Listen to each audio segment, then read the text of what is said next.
Mayor, how are we going to get pedestrians to obey the signals without the police here? It just seems, well, the police here, they're using their whistles, direct them, sometimes having to stand in front of them. They're not here. It seems we were here ahead of the officers.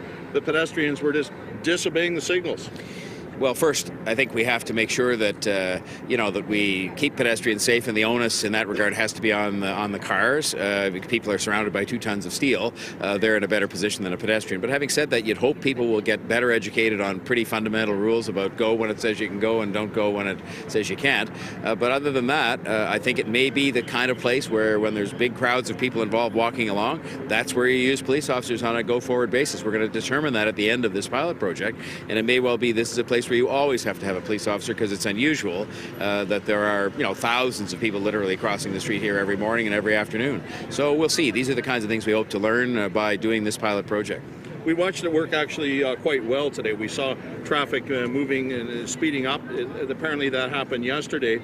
So if this works well, what do you see the next step? Perhaps civilianizing it? Well, the next step is to civilianize it by getting the law changed, as the province has indicated they will do. And that then means we could have what we are calling traffic assistance personnel. That's what they call them in Vancouver. And they are people who are trained just to manage traffic. They are not police officers. They are less expensive, frankly. They're not receiving all the sophisticated training on dealing with criminal acts, which then the police can go off and do, which I think people would rather they did. And so would police officers, I think. So that's the next step. And then to deploy those people, the traffic assistance personnel, where they're most needed, which would include places like this where you quite literally have thousands of pedestrians every morning and hundreds of cars trying to interact with each other. And it's just human nature that everybody's in a hurry in the morning to go where they're going, and you've got to have somebody to bring order to it. And I hope it will be one of those traffic assistance people and not police officers come, say, a few months from now. In your mission to deal with congestion, I know you visited other cities. Is this one of the better ideas that you've seen in the U.S. and other jurisdictions? It's so routinely used in places like Chicago, New York, Vancouver. They've used it for years. The cost of it is way cheaper than a fully trained police officer.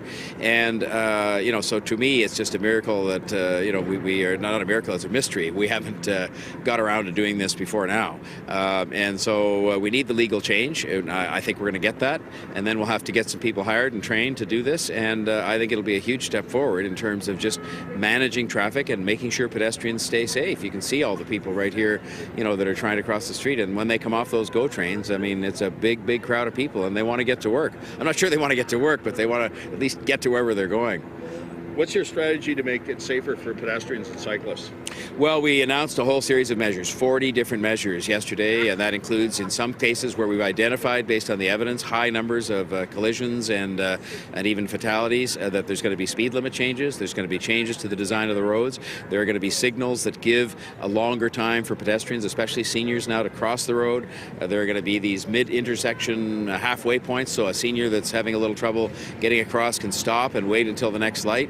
So there's 40 measures, I think, investing about $68 million in making sure that our intersections in particular are safer for pedestrians and cyclists. And it's part of a big program to make the city generally safer and to make it move better, which is something that I said when I sought this office I would try to do. And it's not easy, but we're trying different things like this to try and make that happen. Finally, when are we going to see the intelligent traffic signals? They still seem to be not so intelligent. No, the ones we have now are not so intelligent. That's no offense to the traffic signals, but they're old-fashioned. And to be truthful, we are going to pilot project this summer, literally in the next couple of months, the latest technology, some of which is Canadian, ironically, and it's not been in use in our own city. But we're going to be putting it in several intersections, I think about 10 intersections. Corridors. Mayor of Toronto is on the line with us now. Mayor Tory, good morning. Good morning, Matt. The numbers would seem to speak for themselves, but why do we need a plan like this? Well, I mean, we've never had one before. What's happened in Toronto is you've done kind of street by street, ward by ward, depending on whether a particular local elected representative saw a problem. And I think we need now a comprehensive plan because it's happening across the city. It's happening disproportionately to senior citizens. And I think the time has come to take an overall approach with regard to road design, speed limits, technology that you're using, accommodation for seniors getting across the street, and put a plan in place that makes people safer, bottom line. You initially said that a reduction of 20% in deaths and serious injuries for pedestrians was realistic. Why was that 20% figure acceptable to you?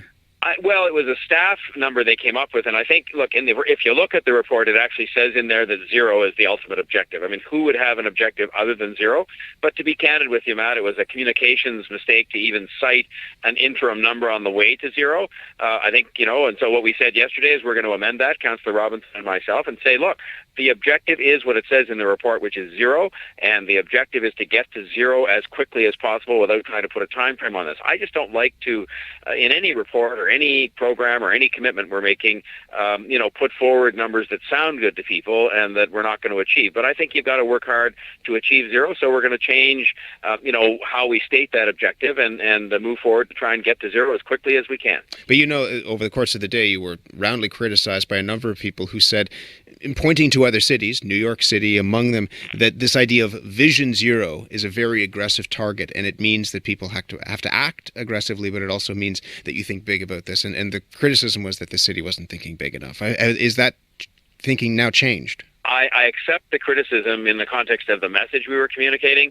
If you look at the report, it said all the way along that the objective was 0. And so I accept the fact that I think in order to get people engaged, in order to get the government fully engaged so we make the changes we have to make, that we should have said from the beginning the objective was 0. And so I just think you have to sometimes admit when you made a mistake in terms of how you communicated a goal and move forward. And that's exactly what we're doing. And we're going to make a motion when it gets to the committee in a week or so to say, look, the objective is and always has been 0. We just didn't communicate it properly. One of the things that the medical officer of health has said repeatedly is that higher speeds mean higher fatalities. That if you are, and we've talked to him about this, we've talked to Jennifer Keesmaat, the chief planner, if you lower the speed that people are driving on the streets of Toronto, you lower the risk of somebody dying if they are struck by a car. What are the speed limit measures that you're proposing?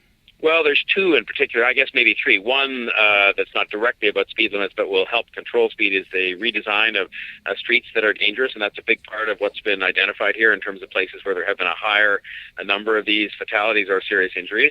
The second is to alter speed limits themselves, and there are significant numbers of places in the city, again, based on the evidence where there's been safety issues, that the speed limits will be changed.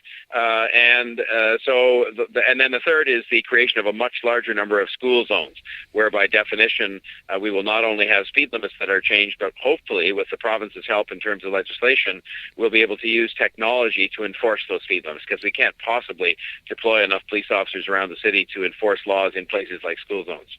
Why not reduce speed limits across the entire city? Well, I mean, I think I think that this is not a thing that is, I believe, a one-size-fits-all, answer. I think there are places on kinds of arterial roads where there's not a lot of pedestrian traffic, or any in some cases, I mean, really of any significance, or where people are not trying to cross the street at places in mid-block where it won't be necessary. I mean, I'll think of a place like if you sort of take the part of Mount Pleasant Road that runs south of St. Clair, some of your listeners will drive along that. I mean, that is a place where the traffic can move a little faster at a little higher speed limit, because I've never even seen anybody trying to cross the road, there. But there are many, many other places where you do have to have a lower speed limit. So again, I think this is a sensible, evidence-based approach that is going to take a lot of places in the city and alter the road design, alter the speed limit, put in mid-intersection places for seniors to stop when they're crossing the street, and will achieve the objective of having people much safer as they try to get around, especially as pedestrians, and by the way, cyclists too, because a big part of this report deals with the safety of cyclists and has to be taken together with the bike plan that's going to create more separated bike lanes, doubling the amount of biking infrastructure over the next 10 years. What is a pedestrian safety corridor? Well, I mean, it's one of those. I mean, in the intersections now, it is just it's just a straightforward crossing, but they're going to use a lot of design on the road in terms of markings and so on to create a place where pedestrians are safer and where it's obvious, hopefully, to pedestrians, but much more importantly to the people surrounded by 2 tons of steel, namely drivers, that this is a place where pedestrians can cross safely. I've just been at Front and University this morning, and again, the problem there, Matt, is an interaction between cars and people, and the people want to get to work, and it's a nice day today, but imagine on a winter day, they want to get to work, they cross when the signals say they're not supposed to. I'm not blaming them for that, I'm just saying that you need a police officer there to create create what in effect is a pedestrian safety corridor, which is done by a human being. But in other cases, there's not going to be a police officer or even one of these civilians I'd like to use at all those intersections. So you use markings, you use signals, use the technology we have at our disposal to make sure that people are safer than they are today. Do we honestly believe that people will slow down even if you do reduce the speed limits, given everything that you just said and how we live in the society where people want to be somewhere yesterday, they don't want to be there 5 minutes later? Can we actually believe that it's going to slow people down if we have a plan, if we talk about this, if we discuss the fact that more people died as pedestrians than died in gun violence since 2011?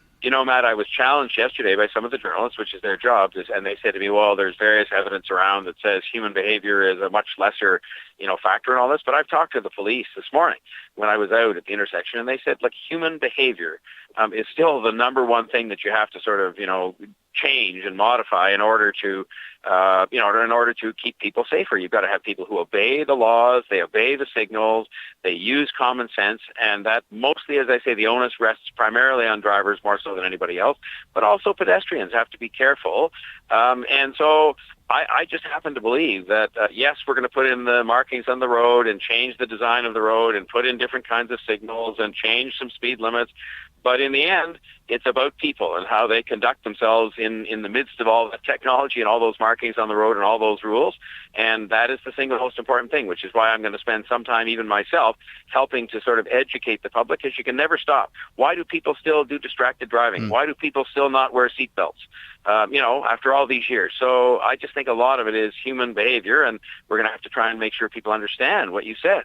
There are huge numbers, unacceptable numbers of people dying and being injured who are just out for a walk or who are cycling, and we've got to fix that. All right, we'll leave it there. Mayor Tory, thank you.